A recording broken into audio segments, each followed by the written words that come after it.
I just saw Stefan's video where he was really sad that he wasn't sad about his father dying. I have to feel very sorry for Stefan for that. I think Stefan's father wanted to love him and be a part of his life and have Stefan be there for him there the end and help him and have Stefan's daughter help him. But these divorce courts in the West, Stefan's father saw he had made a mistake in marrying Stefan's mother, saw what a cruel woman this was. But with the custody issues we have in the West with these tyrannical, matriarchal divorce courts, what could he do? What can any of us do? I mean, we're all crushed. All us men are crushed under these tyrannical divorce courts. And that Stefan blames his father for abandoning him. Stefan, what could he do? What choice did the man have? Your mother was insane. He knew he had to get away from her. It was a life or death decision. Try to walk in his shoes. He had to get out of there. And with the way the tyrannical courts are, there was nothing he could do but leave you. You think any father wants to abandon their son? I know a lot of fathers, and they didn't want to leave their children, but the courts ripped their children from them. Ripped them away and left them empty. And you wonder why your father had no heart at the end of his life.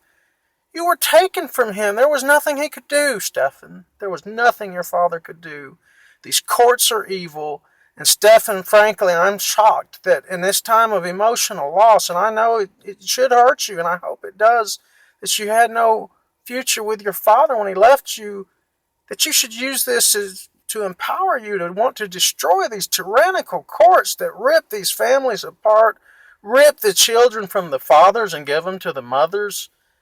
You should want to destroy that because that's what hurt you. It wasn't your father. It was this evil, tyrannical governments that support this matriarchal tyranny. Now, a lot of you may not know, but Nikola Tesla, he never married. And you can search for an article about him why he never married, because he said the female matriarchal power would become so great that billions with a B of men would be destroyed in our time. He wrote this article about 100 years ago in the 1920s. Here it is 2020, 100 years later, saying that billions of men would be destroyed by this matriarchal tyranny. And Stefan, that's what destroyed your relationship with your father and left him an empty, broken man. And I'm sorry that happened to you. And I hope this will reinvigorate you to destroy these tyrannical courts that rip children from their fathers. I've been listening to a guy named Peter Nolan. He talks a lot about this, that we got to change these courts, or maybe have a court system where, the women don't just automatically get the kids in so many cases. And, maybe more like the Muslim Sharia system, where the fathers just don't lose their kids willy-nilly because the court systems become so tyrannical. And Stefan, I think under that system, a Sharia-like system, or a system more geared towards men like Nikola Tesla warned about, you and your father would have had a much better relationship, and you'd be a happier man for it and a much better man for it, and so would your kid.